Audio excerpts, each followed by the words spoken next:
Praise Lord everyone, सबको जैमसी की आज बाइबल स्टडी के सेशन 13 में आप सबका स्वागत करते हैं। जैसे कि हमने अभी तक रीड किया कि कैसे परमेश्वर के द्वारा इजहाक की वाइफ को सिलेक्ट किया गया, कैसे परमेश्वर ने हर जगह पर उस दास को गाइड किया, हर जगह पर परमेश्वर ने गाइड किया कि अब क्या करना है। परमेश्वर ने अपने दूतों के द्वारा हर चीज़ को नियमित किया, हर चीज़ में परमेश्वर ने अगुवाई की, परमेश्वर ने अपने दूतों को भेजकर हर चीज़ को नियुक्त किया। तो आगे हम रीड करेंगे 25 आज की डेट में इब्राहिम के अन्य वंशों के बारे में। 25 का 1 to 6 अगर हम रीड करते हैं, इसमें क्या लिखा है कि आज जानेंगे कि जब सारा की मृत्यु हो गई फिर उसने दूसरी पत्नी ब्याह ली। अब एक और पत्नी ब्याह ली जिसका नाम कतूरा था। अब उसके द्वारा जितने भी वंश थे उसके बारे में बात की गई है। और 5 में क्या लिखा है, इजहाक को तो इब्राहिम ने अपना सब कुछ दिया। अब सब कुछ किससे दिया? इजहाक को। 5 में क्या लिखा है, इजहाक को तो इब्राहिम ने अपना सब कुछ दिया। यानी कि सब कुछ किसे दिया गया? जो उसका निज था, जो परमेश्वर की इच्छा के द्वारा हुआ था, उसको सब कुछ दिया गया था। और बाकी रेस्ट जो थे उसको, उसके बारे में क्या लिखा है 6 में, पर अपनी रखेलियों के पुत्रों को कुछ कुछ देकर अपने जीते जी अपने पुत्र इजहाक के पास से पूर्व देश में भेज दिया। अब उसने क्या किया कि सबको कुछ कुछ देकर इजहाक से दूर भेज दिया। वो उस जगह पे नहीं थे। इसमें क्या लिखा है, पुत्र इजहाक के पास से पूर्व दिशा की ओर भेज दिया। आगे इब्राहिम की मृत्यु के बारे में 7 में लिखा है, इब्राहिम की सारी आयु 175 वर्ष की हुई। इब्राहिम का दीर्घायु होने के कारण अर्थात पूरे बुढ़ापे की अवस्था में प्राण छूट गया और वह अपने लोगों में जा मिला। अब इसमें 10 में क्या लिखा है, अर्थात जो भूमि इब्राहिम ने हित्तियों से मोल ली थी उसी में इब्राहिम और उसकी पत्नी सारा दोनों को मिट्टी दी गई। जो भूमि उसने मोल ली थी उसी में, जिसमें सारा को दफनाया गया था, उसी जगह पे, जिस जगह पे सारा को मिट्टी दी गई थी उसी जगह पर इब्राहिम को भी मिट्टी दी गई। आगे इस्माइल की वंशावली के बारे में 12 से लेकर 18 तक लिखा हुआ है। इब्राहिम का पुत्र इस्माइल जो सारा की मिस्री दासी हाजिरा से उत्पन्न हुआ था, उसकी यह वंशावली है। इस्माइल के पुत्रों के नाम और वंशावली यह है। इसके बाद सारे इसके पुत्र और उसकी वंशावली के बारे में मेंशन किया गया है 16 तक। और उसके बाद लिखा है 17 में, इस्माइल की सारी आयु 137 वर्ष की हुई, तब उसके प्राण छूट गए और वह अपने लोगों में जा मिला। उसके वंश हबीला के शूर तक जो मिस्र के सम्मुख अशूर के मार्ग में हैं, बस गए और उनका भाग उनके सब भाई बंधुओं में सम्मुख पड़ा। आगे है इजहाक के पुत्रों की उत्पत्ति।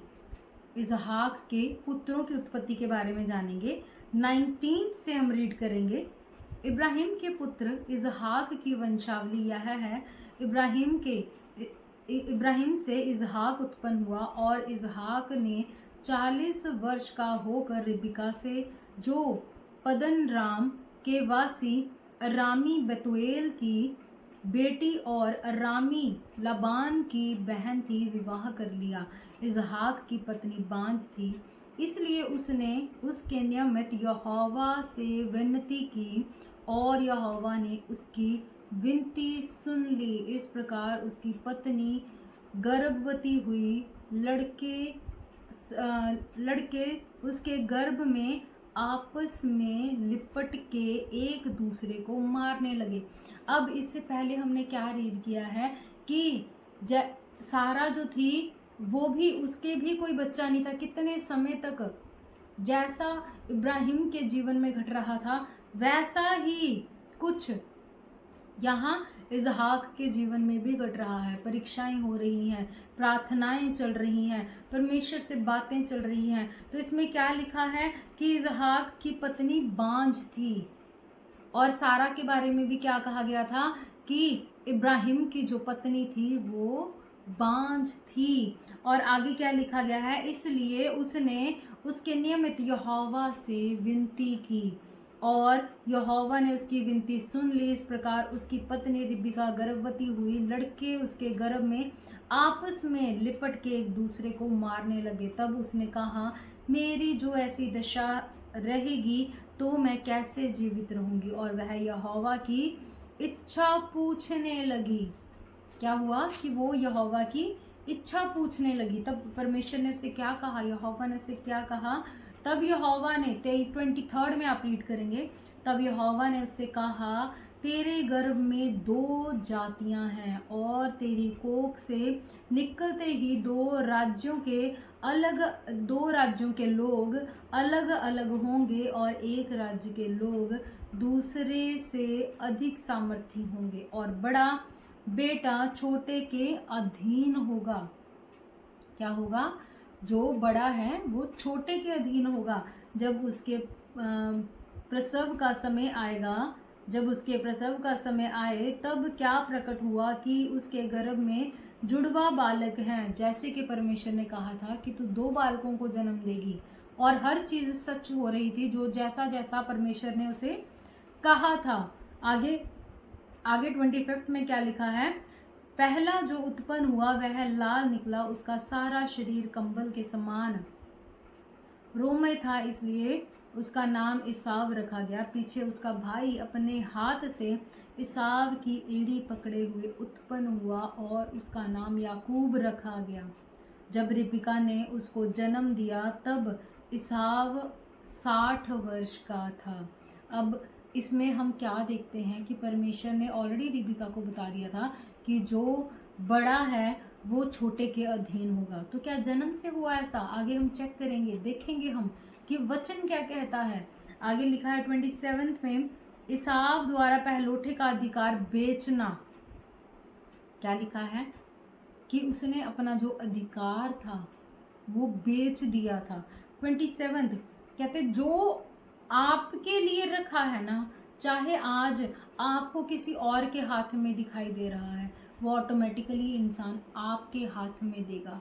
बट आपका जो विश्वास है, आपका जो नेचर है, वो कैसा होना चाहिए। आगे क्या लिखा है, कहता, फिर वे लड़के बढ़ने लगे और इसाव तो वनवासी होकर चतुर शिकार खेलने वाला हो गया, पर याकूब सीधा मनुष्य था।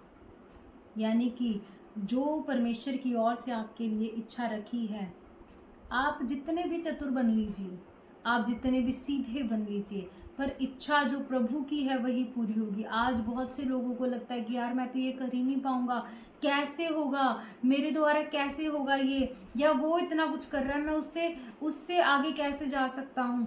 पर आप याद रखें, जो परमेश्वर की इच्छा होती है वो परमेश्वर अवश्य ही पूरी कर देता है। बट इसमें आप क्या जानते हैं कि आपको परमेश्वर के राज्य के लिए, परमेश्वर की बातों के लिए सीधे बने रहना है।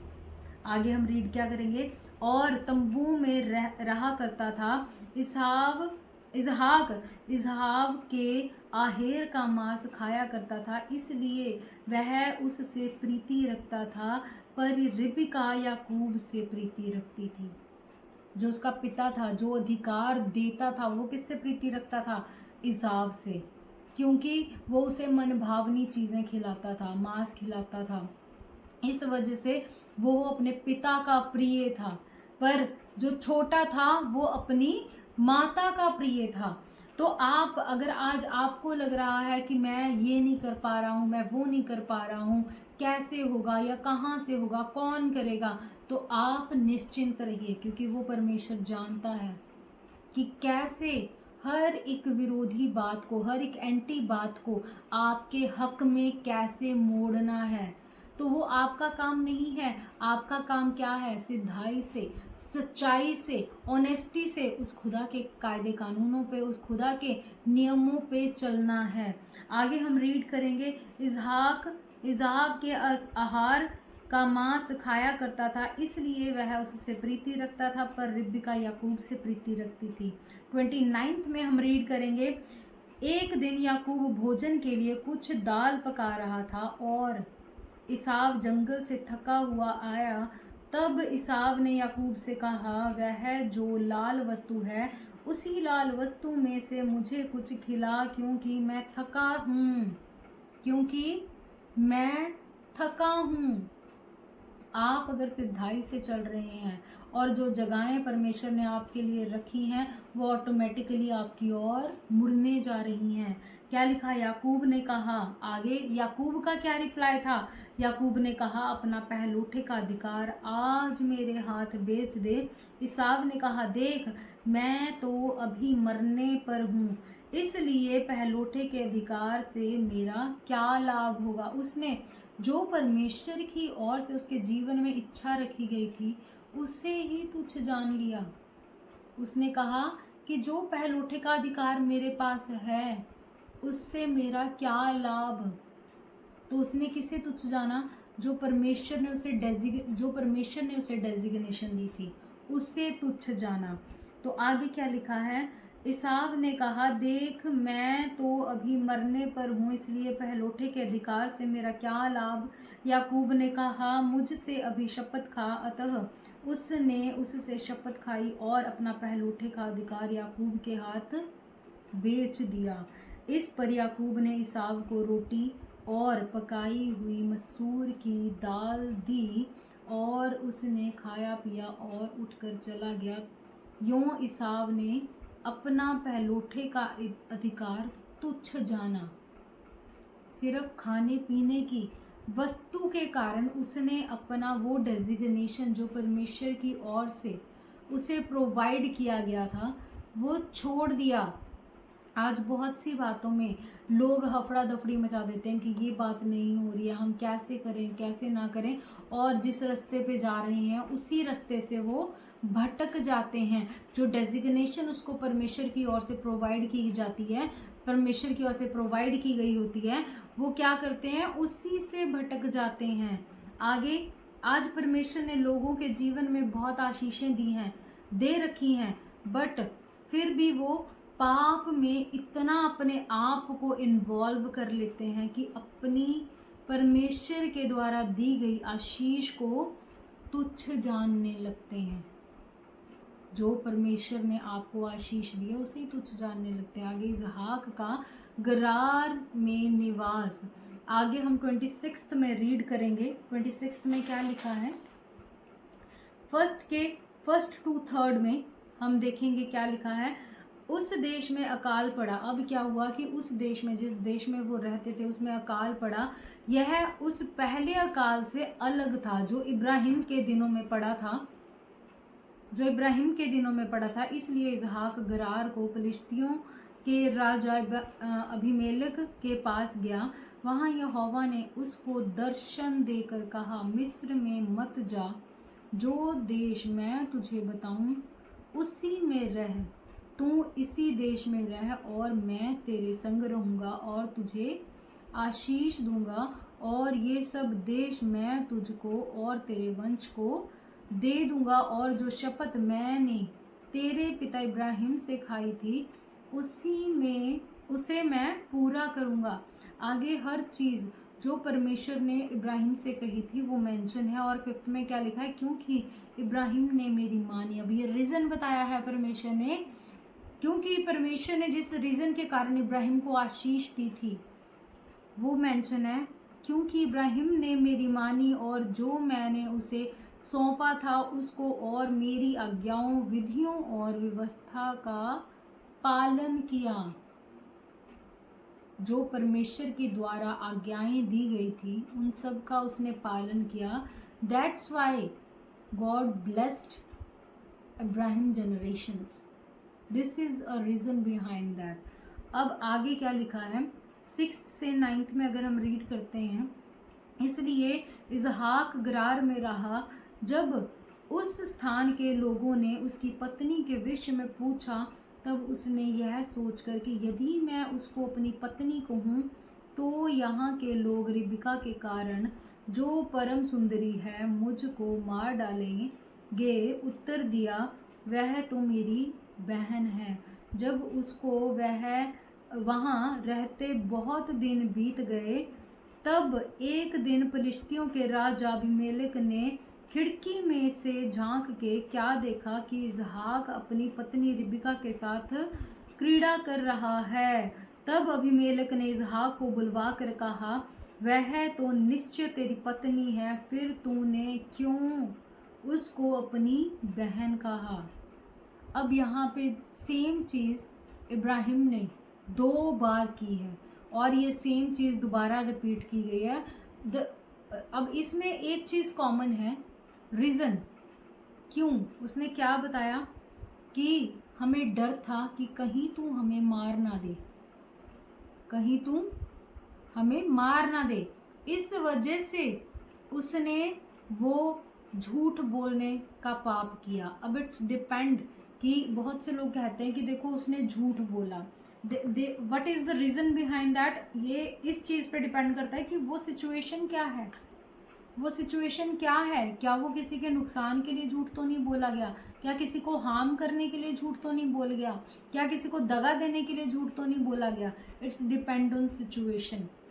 वो डर के कारण वो झूठ जो है इस समय बोला गया है। और जब अबीमेलेक को पता लगा तो उसने अपनी सारी प्रजा से क्या कहा कि इस स्त्री को कोई कुछ ना कहेगा।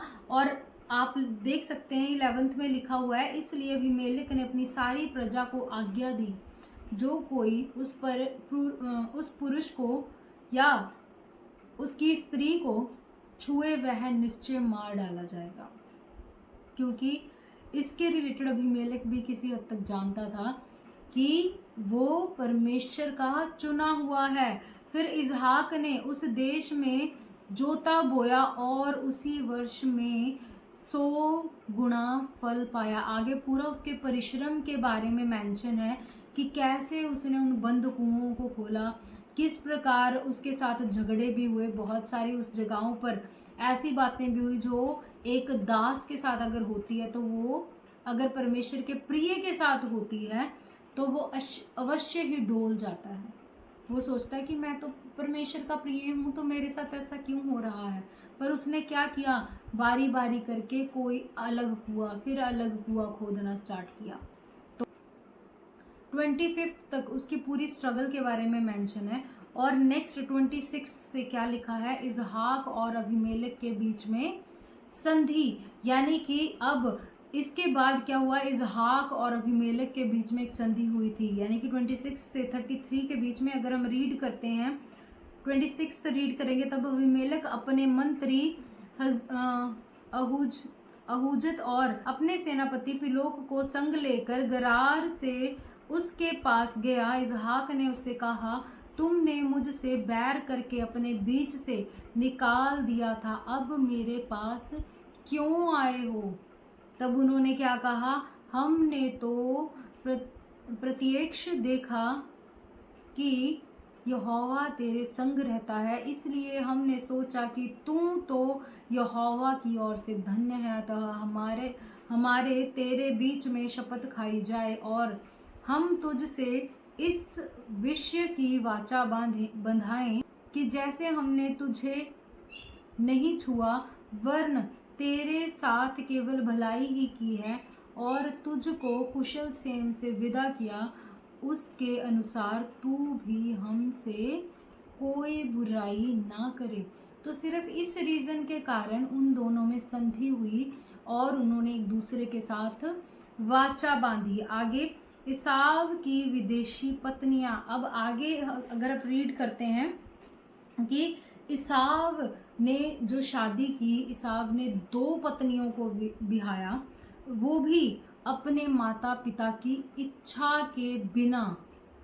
इसाव ने ये भी परमेश्वर की इच्छा के अगेंस्ट हुआ। तो ऑटोमेटिकली आपके जो बैरी हैं, ऑटोमेटिकली जो परमेश्वर की इच्छा में नहीं है, जो गुनाह करते हैं, परमेश्वर हर इंसान के मनों को जानता है। परमेश्वर आपके कहने से पहले जानता है कि आपके मन में क्या है। तो आपको कुछ भी एक्सप्लेन करने की ज़रूरत नहीं पड़ती। उसका जो मन था, उसका जो काम था, उसी से जाहिर होता है कि वो मार धाड़ करने वाला था। तो आगे हम पढ़ेंगे याकूब को आशीर्वाद मिलना। 27 हम रीड करेंगे। जब इजहाक बूढ़ा हो गया और उसकी आंखें ऐसी धुंधली पड़ गई कि उसको सूझता ना था, तब उसने अपने जेठे पुत्र ईसाव को बुलवा कर कहा, हे मेरे पुत्र। उसने कहा, क्या आज्ञा? उसने कहा, सुन, मैं तो बूढ़ा हो गया हूँ और नहीं जानता कि मेरी मृत्यु का दिन कब होगा, इसलिए अब तू अपना तरकश और धनुष आदि हथियार लेकर मैदान में जा और मेरे लिए आहेर करके ले आ। तब मेरी रुचि के अनुसार स्वादिष्ट भोजन बनाकर मेरे पास ले आना कि मैं उसे खाकर मरने से पहले तुझे जी भर के आशीर्वाद दूं। अब यहाँ पे इस जगह पर आशीर्वाद देना किसे माना जाता है कि हर एक चीज को, जो भी पिता के पास आशीषें हैं, उन सब आशीषों को पुत्र को दे देना। तब ईसाव आहेर करने को मैदान में गया। जब इजहाक ईसाव से यह बात कह रहा था, तब रिबका सुन रही थी, इसलिए उसने अपने पुत्र याकूब से कहा, सुन, मैंने तेरे पिता को तेरे भाई ईसाव से यह कहते सुना, तू मेरे लिए आहेर करके उसका स्वादिष्ट भोजन बना कि मैं उसे खाकर तुझे यहोवा के आगे मरने से पहले आशीर्वाद दूं। इसलिए अब हे मेरे पुत्र, मेरी सुन और यह आज्ञा मान कि बकरियों के पास जाकर बकरियों के 2 छोटे छोटे बच्चे ले आ और मैं तेरे पिता के लिए उसकी रुचि के अनुसार उनके मांस का स्वादिष्ट भोजन बनाऊंगी। तब तुम उसको अपने पिता के पास ले जाना कि वह उसे खाकर मरने से पहले तुझको आशीर्वाद दे। याकूब ने अपनी माता रिबका से कहा, सुन, मेरा भाई ईसाव तो रोआर पुरुष है और मैं रोमहीन पुरुष हूँ। कदाचित इसमें रोआर पुरुष और रोमहीन पुरुष का मतलब आप देख सकते हैं जो मेंशन किया है। कदाचित मेरा पिता मुझे टटोलने लगे तो मैं उसकी दृष्टि में ठग ठहरूंगा और आशीष के बदले शाप ही कमाऊंगा। उसकी माता ने उससे कहा, हे मेरे पुत्र, शाप तुझ पर नहीं मुझी पर पड़े, तू केवल मेरी सुन और जाकर वे बच्चे मेरे पास ले आ। अब याकूब ने कुछ ऐसा प्लान नहीं किया, याकूब के द्वारा कोई ऐसी प्लानिंग नहीं थी। प्लानिंग किसके द्वारा थी? प्लानिंग तो वैसे ही परमेश्वर की थी, बट इसको परिणाम देने के लिए उसकी माता परिश्रम कर रही थी, जिसको परमेश्वर की ओर से ये बताया गया था। तब याकूब जाकर उनको अपनी माता के पास ले आया और माता ने उसके पिता की रुचि के अनुसार स्वादिष्ट भोजन बनाया। तब रिबका ने अपने पहलोठे पुत्र ईसाव के सुंदर वस्त्र जो उसके पास घर में थे लेकर अपने छोटे पुत्र याकूब को पहना दिए और बकरियों के बच्चों की खालों को उसके हाथों में और उसके चिकने गले में लपेट दिया और वह स्वादिष्ट भोजन और अपनी बनाई हुई रोटी भी अपने पुत्र याकूब के हाथ में दे दी। अब वह अपने पिता के पास गया और कहा, हे मेरे पिता। उसने कहा, क्या बात है हे मेरे पुत्र, तू कौन है? याकूब ने अपने पिता से कहा, मैं तेरा जेठा पुत्र ईसाव हूँ। मैंने तेरी आज्ञा के अनुसार किया, इसलिए उठ और बैठकर मेरे आहेर के मांस में से खा कि तू जी के मुझे आशीर्वाद दे। इसहाक ने अपने पुत्र से कहा, हे मेरे पुत्र, क्या कारण है कि वह तुझे इतनी जल्दी मिल गया? उसने यह उत्तर दिया, तेरे परमेश्वर यहोवा ने उसको मेरे सामने कर दिया। फिर इसहाक ने याकूब से कहा, हे मेरे पुत्र, निकट आ, मैं तुझे टटोल कर जानूं कि तू सचमुच मेरा पुत्र ईसाव है कि नहीं। तब याकूब अपने पिता इसहाक के निकट गया और उसने उसको टटोल कर कहा, बोल तो याकूब का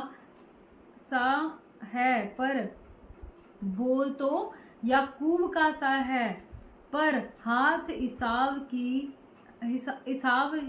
ही के से जान पड़ते हैं, और उसने उसको नहीं पहचाना क्योंकि उसके हाथ उसके भाई के से रोआर थे। अतः उसने उसको आशीर्वाद दिया, और उसने पूछा, क्या तू सचमुच मेरा पुत्र इसाव है? उसने कहा, हाँ मैं हूँ।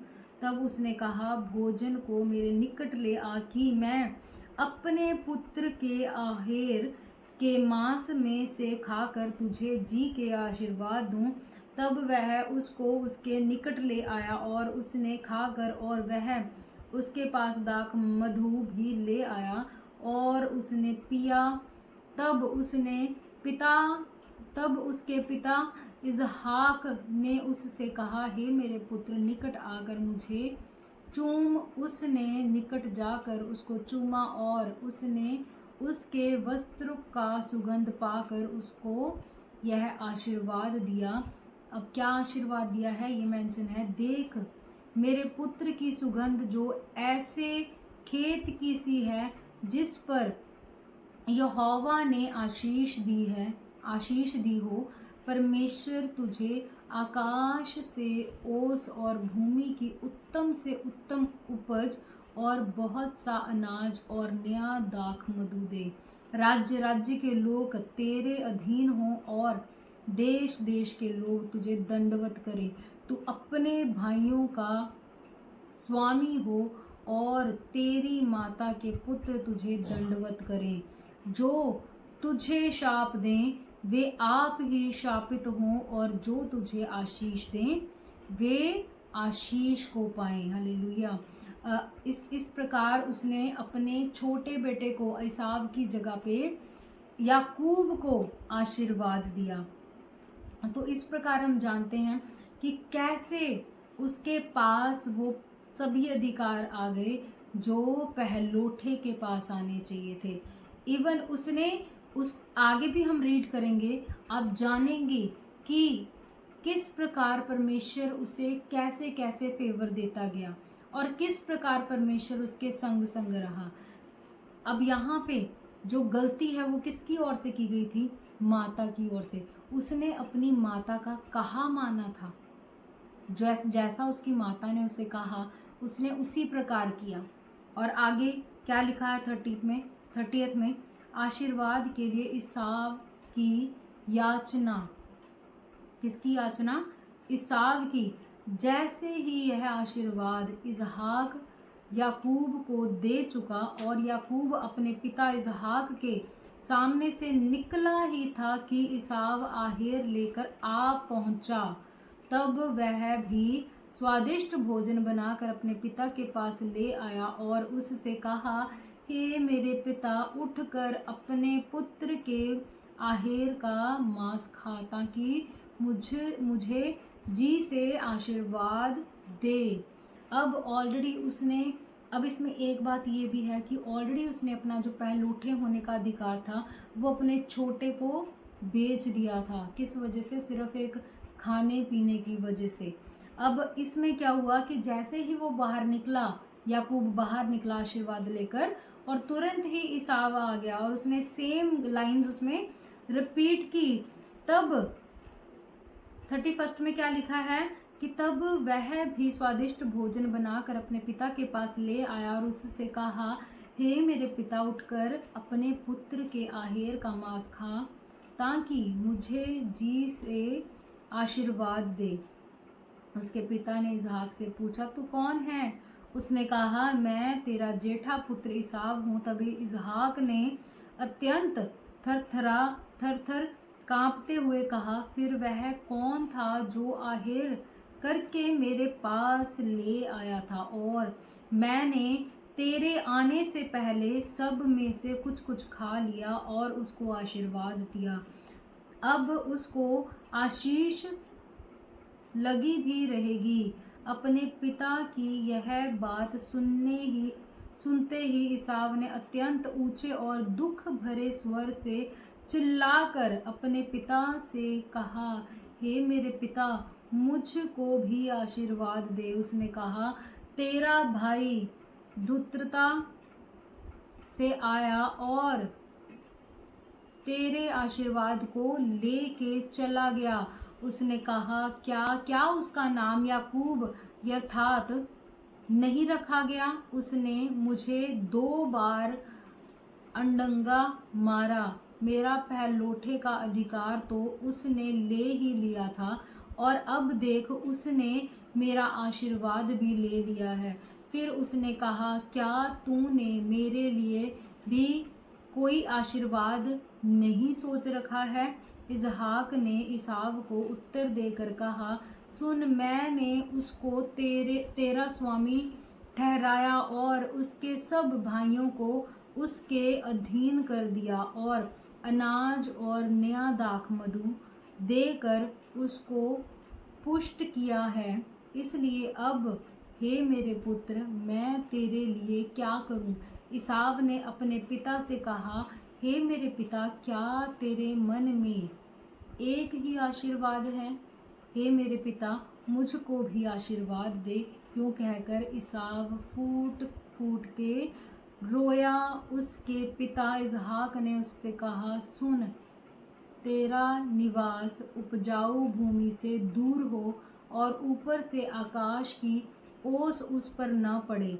तू अपनी तलवार के बल से जीवित रहे और अपने भाई के अधीन तो हो, पर जब तू स्वाधीन हो जाएगा तब उसके जुए को अपने कंधे पर से तोड़ फेंकेगा।